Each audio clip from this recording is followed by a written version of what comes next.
one of the reasons why the Bio1 franchisees never collect payment at the time of service. Very important that we walk our talk of helping first, because the money's there. We wouldn't be in business if it wasn't. But there's a time and a place for it. And that's why helping first and business second is a very strong and passionate motto that we have, that we live by every day. Welcome to the My Future Business Show, where we get you in front of your best audience and keep you there. Not only are we interviewing the biggest names in business to help you become even more successful, we're inviting you to book your spot on the show to help you grow your business. So at the end of the call, make sure you fill in the interview application form at myfuturebusiness.com/interviews.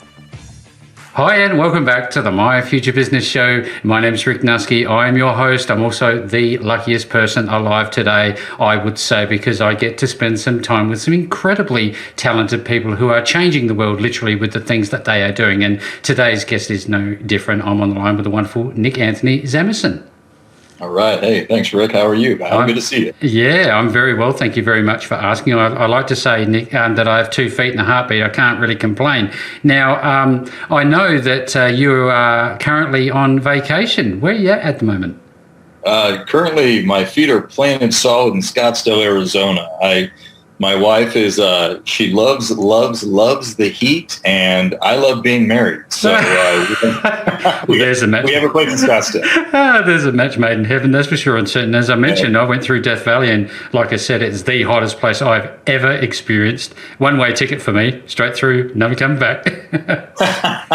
Well, I'll tell you, it's a balmy 113 today here in Scottsdale, and I've spent my time by the pool and indoors. You just don't go out when it's that warm. Well, look, Nick, and in professional settings, it's Nick Anthony. For everybody who wants some context here, I'm actually just going to share a little bit about you, if you don't mind, Nick. For everybody who's on the call today, Nick is a serial entrepreneur. He's a business strategist. He's a 4-time published author. He's an award winner, and we're going to be talking about what it's like to start your own business, the reason why franchising may not be good for you, along with many other topics on today's call, Nick, and it's going to be a wonderful journey. But before we do that, you're talking about being on vacation. I know you're incredibly busy, but what are your personal hobbies? What are some of the things that you like to do? Well, I'll tell you. I mean, I grew up in California, so I was a big surfer for a long time. So if it has to do with hunting the beach, the beach, I'm pretty much there. And surfing and spending time with the family. Again, as I said, I like to be married, so any chance I can get to spend time and spend money on my wife, that's always a great hobby. She really enjoys it. And, and again, it's a good thing. I mean, I have 3 young kids under 10. And, with me, hobbies have come few and far between, just because it's work in the family. You got to kind of prioritize what's important in life. I remember having a run-in with a Huntington Beach pier while surfing one time. I won't forget that very quickly, I can assure you. She gets pretty sizable there, doesn't she? Yeah, she does. It does. And it's one of these things where if you've been doing it your life and know where things are at, you're okay. I've seen plenty of people, unfortunately, like yourself, catch the wrong end of the pier. Oh, yeah. It won, let's just put it that way. Now, I'd love to ask you, if we could, do you have any favourite movies? Are you a bit of a movie buff? Do you like to take some time out for that sort of thing?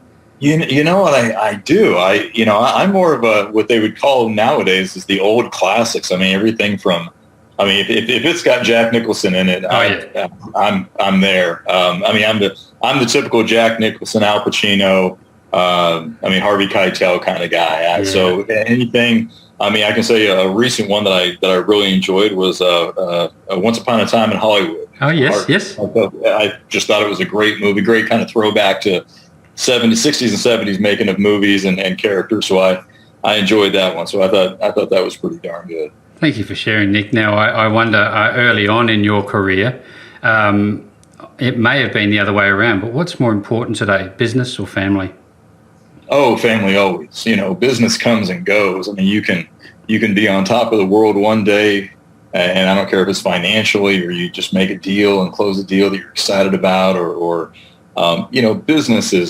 business you can give or take, because you wouldn't do the business. In my opinion, humble opinion, you just don't do the business. The family, you do the business for the family. It's years ago before I had a family, I'd probably switch gears and would have said, "Oh no, business, it's all business." But family, I can tell you, kind of humbles a man and centers a man, and I can tell you, brings a sense of peace. So business tends to be a little bit more chaotic. So I like to focus on family and keep business where it's at, and that's usually in the office. Now, I have a couple of kids under 10, so I know you're busy for sure and certain. What are some of the things you guys like to do? Do you go together places and things like that? Oh yeah. I do a lot of coaching. So I've coached my son in 4 years of football now and 2 years of soccer. Excellent. So, I have two little girls. So I have a 9-year-old boy and two little girls that are 6 and 4. Wow. And, for me, it's they have this, if it's ice cream or candy, the girls are all about it. If it's sports, my son wants to do it. So any chance I can get, I take it. Now, I wonder, going back a few years in your own childhood, did you have any pets, and do you have one that you fondly remember if you did?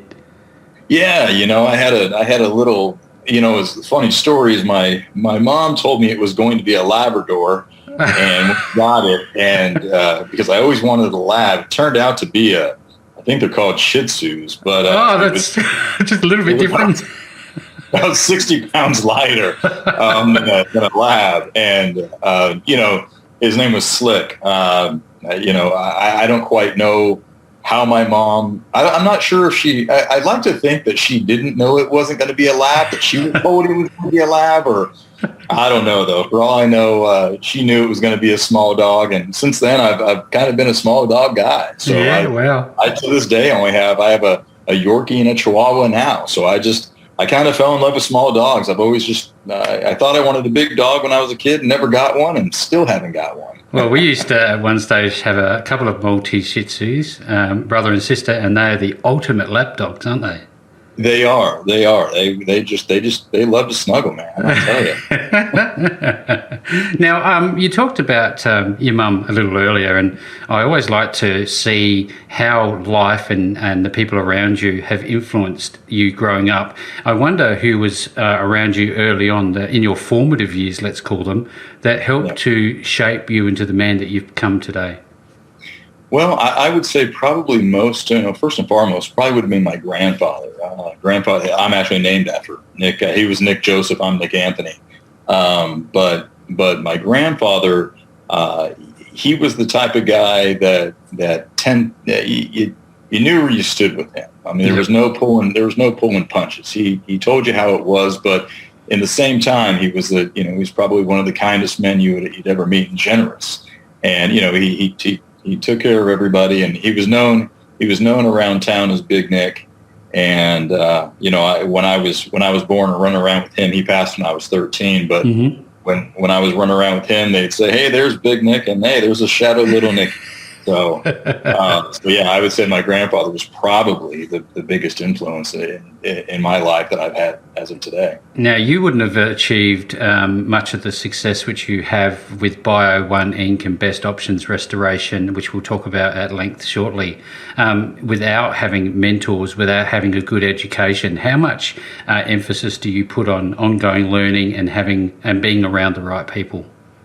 Well, I put a lot on self-awareness. I think you really have to know who you are and what your strengths are. One of the reasons why, Best Option Restoration, which we just call BOR, and Bio One have done so well, besides just dumb luck at times. But I tend to be pretty good at figuring out, again, what I'm not good at and hiring the right people, listening to the right people, not I think one mistake that entrepreneurs make far too often is that they hold on to what they have, this perceived control. They need to make all the decisions. They really want to hold on to their baby, for lack of a better word, and they lose sight of to grow. You have to kind of let go, and you got to get people that can do things better and frankly faster than you can, because we all have our skill sets. Mine, I might be a talker while the other person might be great at numbers. I can tell you, I'm not a CFO for a reason. I think things make sense financially, and then realize well, that's why they don't make sense. But as soon as just explain to me the tax side. So,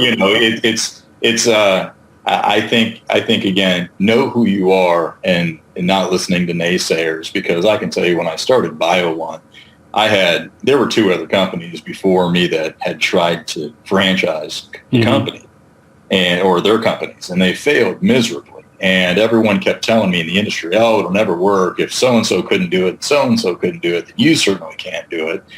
And I just kind of had to sit back and, again, being self-aware and kind of full of myself, said, well, just watch me. And that's, and that's kind of the underdog story. The Rocky plot is something I've always kind of mottoed my life off after. So I don't take no very, very well.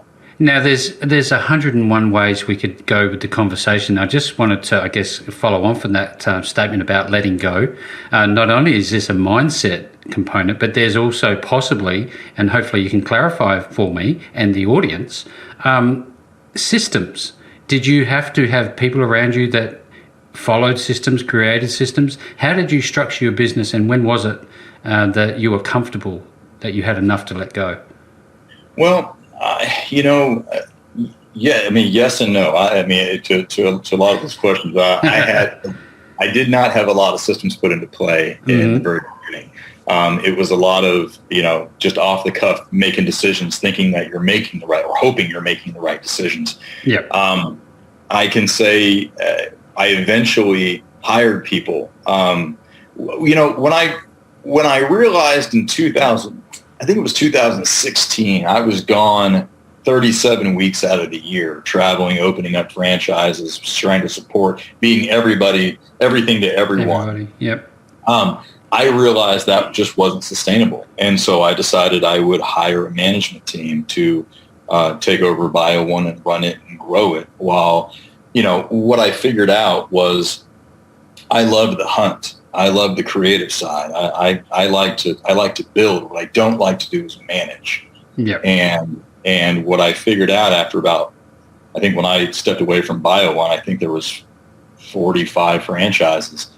And to me, I just said, I'm not the manager type. I want to be fair and I want to be nice to everybody, and I try to do what's right by them. But sometimes, people tend to, and I hate saying it this way, but I don't know what else to say. People tend to take advantage of things. Oh, yeah. And yep. Especially when it's just, it's like, hey, you can make that decision. Let's bend the rules. And in franchising, you can't really bend the rules because you got 44 other people that want the same kind of softness that you're giving to somebody. And then, so I decided I have to hire people that are basically by the book, that are good at what they do, that are still hold a pragmatic approach on how to run a company, but don't have that personal relationship, if you will, that I do with each and every one. So they could really take the business to the next level where it needed to go. So I hired the team. I hired the team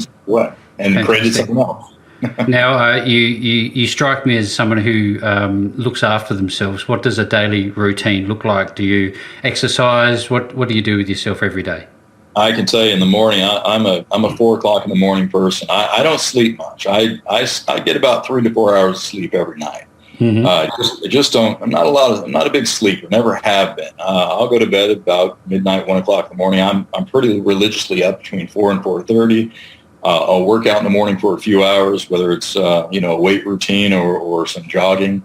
And then by 6 o'clock, I can tell you my day is pretty structured. From 6 a.m. to 6 p.m., I am working. I am working, and my wife does great about, let me work during the week. From 6:01 to 9 o'clock p.m., I can tell you I am with the family. Yep. And then from 9 o'clock on to usually about midnight or 1 o'clock, I'm working again in front of the computer. So I found a way to, we tend to, people, I'll say it this way. I've realized in my life that people tend to always say they don't have enough time, but yet we tend to make time for things that are important enough. So for me, I have plenty of time to work and plenty of time to be with my family. I just need to schedule it. So my weekends are just family. Saturdays are with the wife. Sundays are with the kids and the wife. But the work week is 6 to 6, and then 9 to or 6 to 9. It's just their time. I love that. I love that structure. Yeah, you got to schedule it. I mean, it's important. Comes back to that question of family or business first, doesn't it? Yeah, it does. Now, I wonder, on the surface of it, you hear about overnight successes, and that's a pile of BS, I'd say. I wonder, in reality, what have you learned from failure in your journey? Oh, I've learned more knots than I have twos. I mean, I would say, to try to be here was my problem, and my problem was very clear and it's very out there. I wanted to be perfect. I have this thing about doing things wrong and not being right. So my big thing was, everything's perfect at all times, at all costs, make it perfect. The challenge with that is it tends to delay things and because things aren't perfect, and you can't always have the perfect answer. Sometimes there is no perfect answer. It's just the better of the two evils, and I had a hard time accepting that. And so I've learned that over time with failure to embrace it, because not looking at failure as a punishment, but more on the lines of a teacher, and it's taught me quite a bit in the sense of being honest with people that sometimes, man, I just don't have the answer. I just don't. I'll get it for you, but I may not have it off the top of my head. And to me, when somebody came to me with a challenge or an issue or a question, and I didn't have the answer, God, it was like a spelling bee. If I couldn't spell it right, I'm out, And so I just wanted to always have the right answer at the right time, which isn't practical in business, in no sense of the imagination. So again, it goes back to hiring the right people that can give you the right answers and guide you in the right direction. I mean, I tell people, look, I offer you advice, you make decisions. And so it's for me, learning failure taught me how to humbly say that I don't know. And it's taken some years, I promise you that. And it's not as bad as it seems to say I don't know, is it?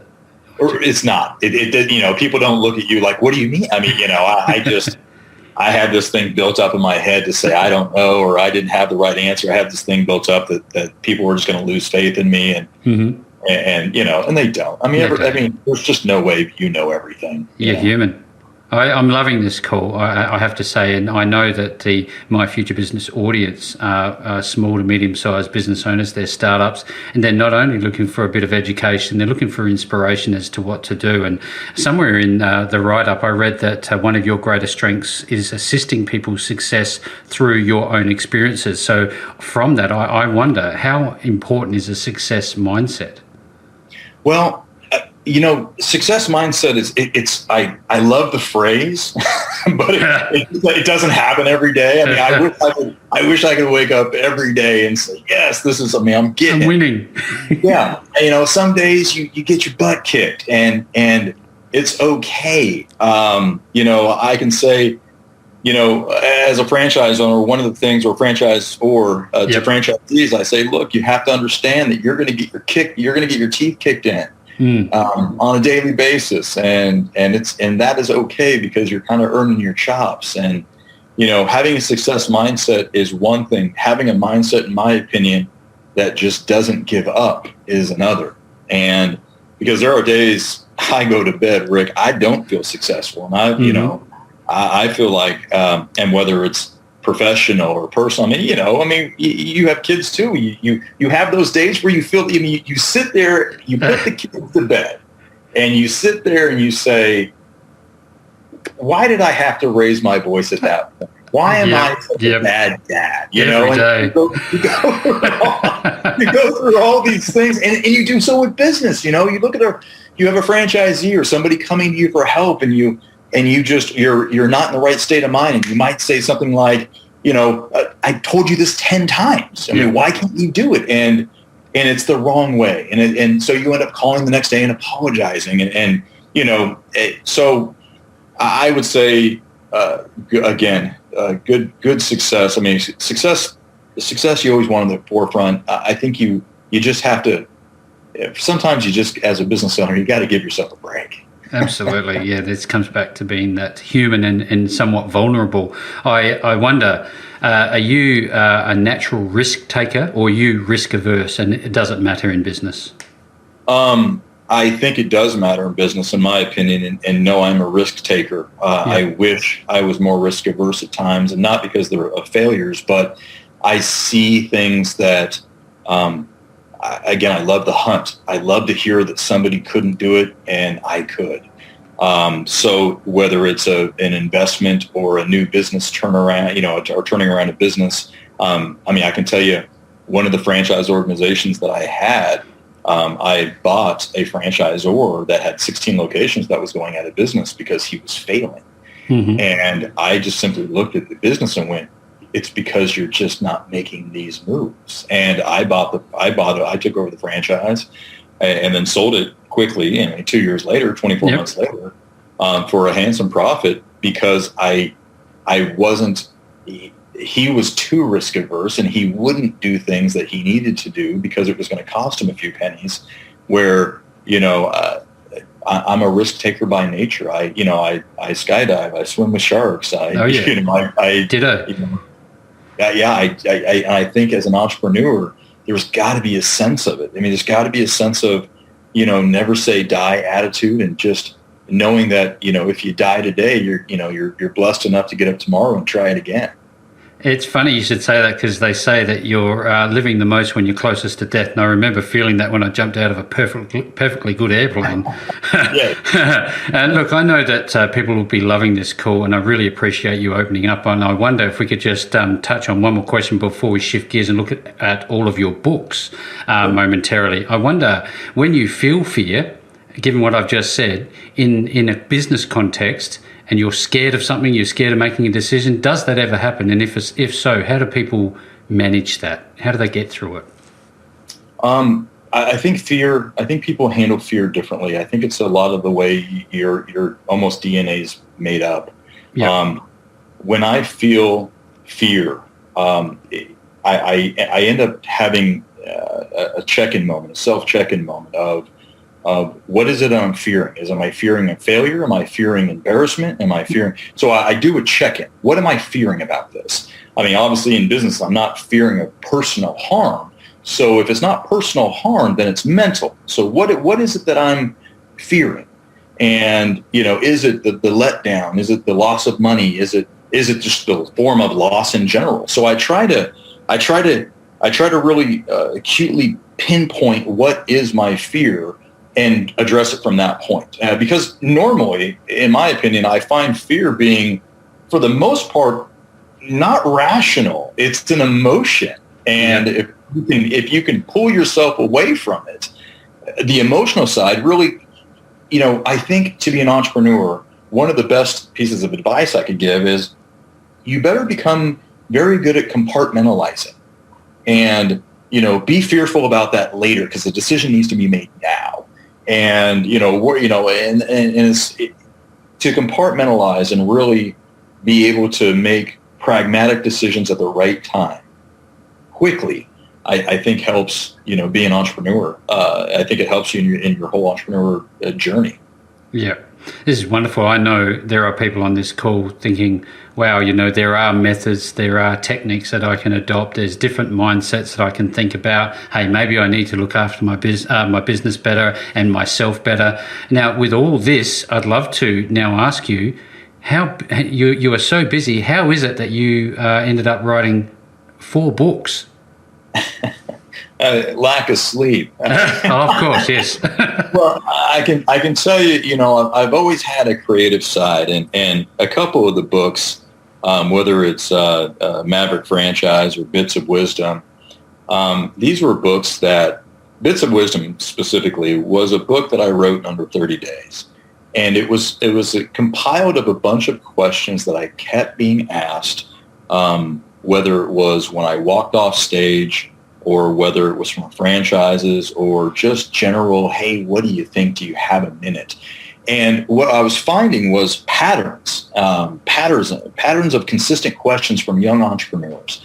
And I wanted Bits of Wisdom to be just that, just a few nuggets of my thought, small little essays of the way I felt at any given point about certain questions. And so it's almost a compelling feeling. I felt like every one of those books, I felt like I had to write. And because my mind kept stirring, it just kept going. And I can tell you the last book, My Family Business, is my first shot at fiction. I had a couple buddies of mine that were saying, man, you come from an interesting family, and you've had some interesting experiences in your life, and your dad and your grandparents. I'd love to.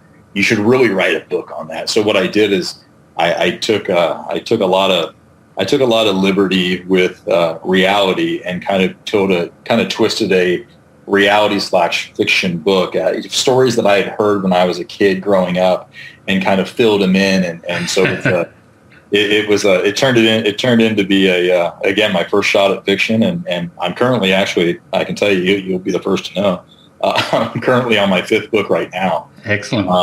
And it should be coming out. I'm hoping it's going to come out by the end of the year. It's just another one where I felt like bits of wisdom, while they were great little nuggets of information and could really tell a story. I feel like the next one, I'm just kind of calling it The Keys. The Keys kind of give a little bit more detailed answers on specific topics like entrepreneurs and like failure, like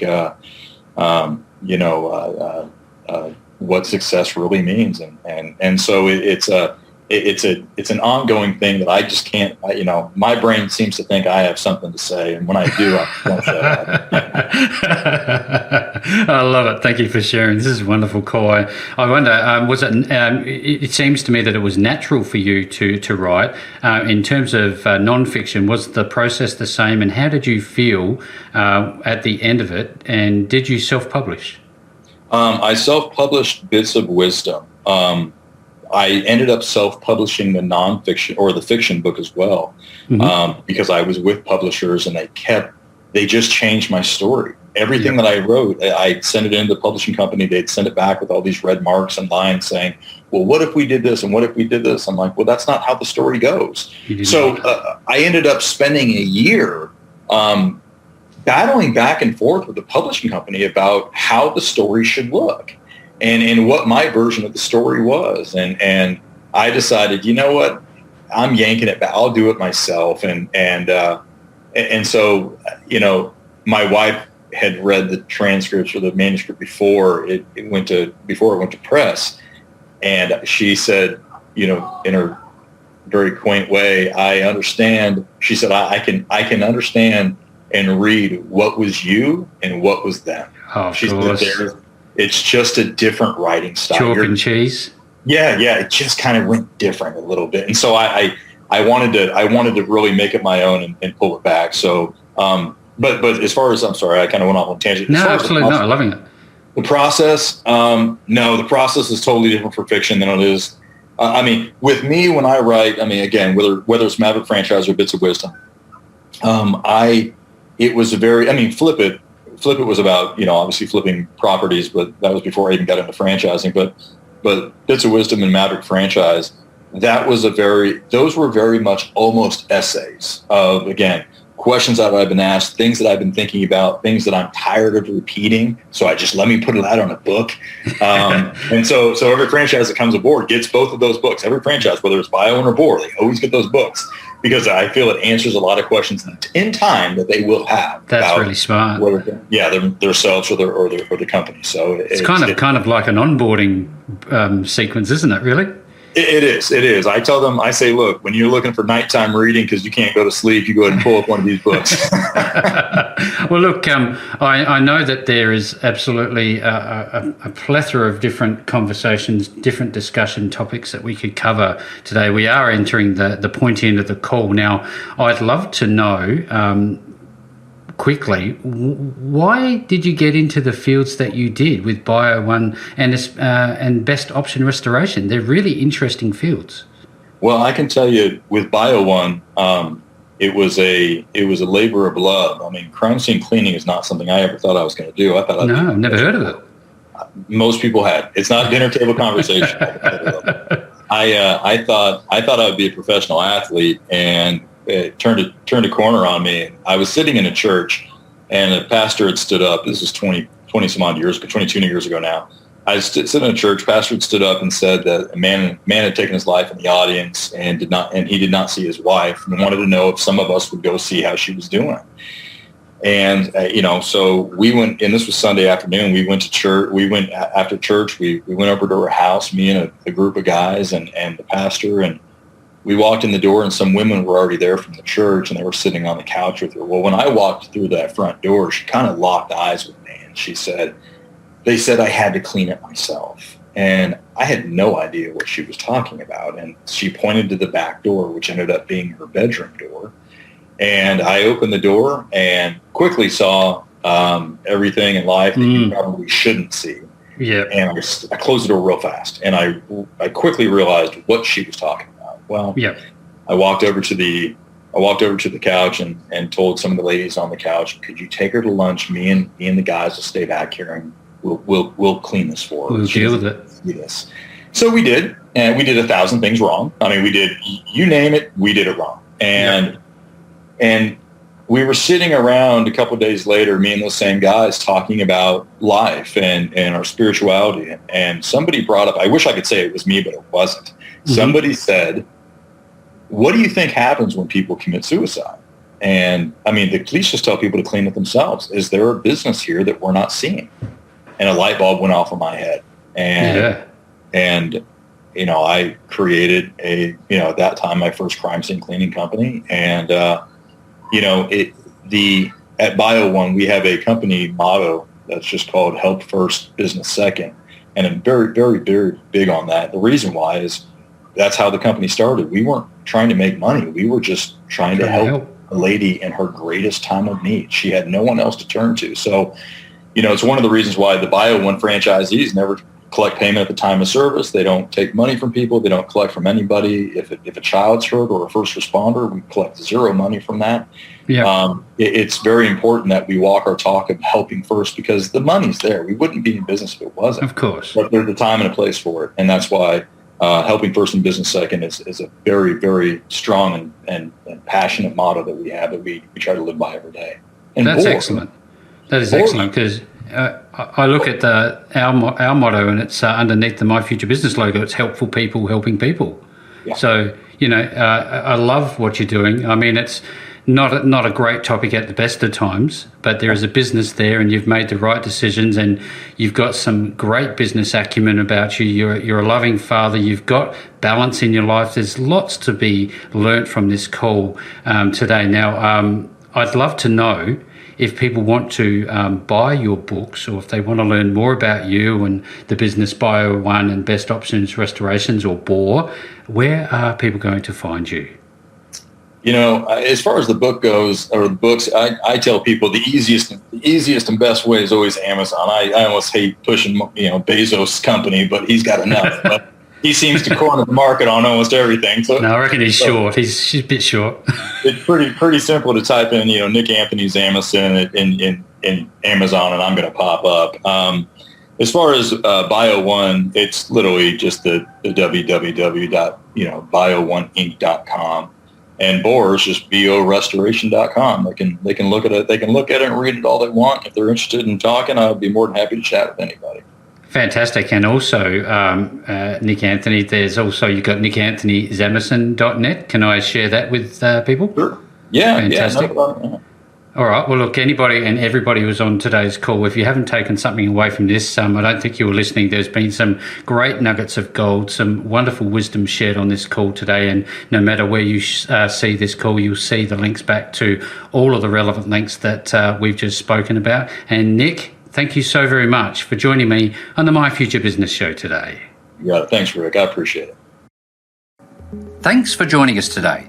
If you enjoyed the call, then make sure to subscribe, leave a comment, share us with your friends, and book your spot on the show at myfuturebusiness.com/interviews. And if you're looking for solutions that will help grow your business, then visit myfuturebusiness.com/shop.